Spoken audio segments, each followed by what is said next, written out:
આપની નાટક કંપની હળદરના સરપંચને કે પોલીસની મંજૂરી વગર એક પોતાની પ્રસિદ્ધિ માટે, અને એ નાટક કંપની છે એ સૌથી વધારે હું જાણું. અમે એસપી આગળ ગયા હતા. પોલીસની એક સારી કાર્યવાહી થઈ કે 7 જ લોકો હળદર ગામના હતા અને બાકીના બધા જ સુરેન્દ્રનગર અને રાજકોટ સાઈડના છે. વાહનો જે પકડાણા છે એ પણ બહારના પાસિંગના છે.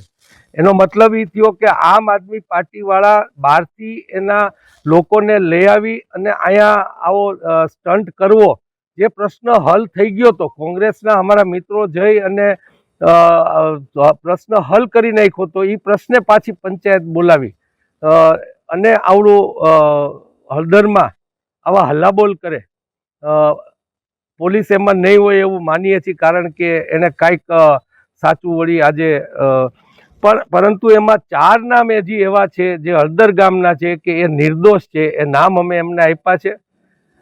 આ નાટક કંપની, આ ગોપાલ, ઈશુદાન અને આ બાકીના બધા એમના છે, એને હું ચેલેન્જ કરું છું કે આ તમે નાટક કેવી રીતના ભજવો છો એ મને ખબર છે, અને આ તમારું નાટક જ હતું.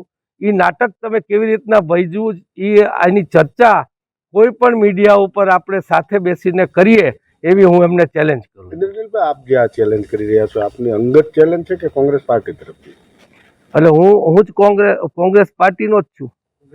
એટલે અંગત જ મને જ બેસાડે, કોંગ્રેસમાં નહીં. મને જ ખબર છે, કેમ કે હું કેજરીવાલ, ઈશુદાન, ગોપાલ, ગુલાબ આની આખી કંપનીને મેં બહુ નજીકથી 4 મહિના મેં અનુભવ કરેલો છે.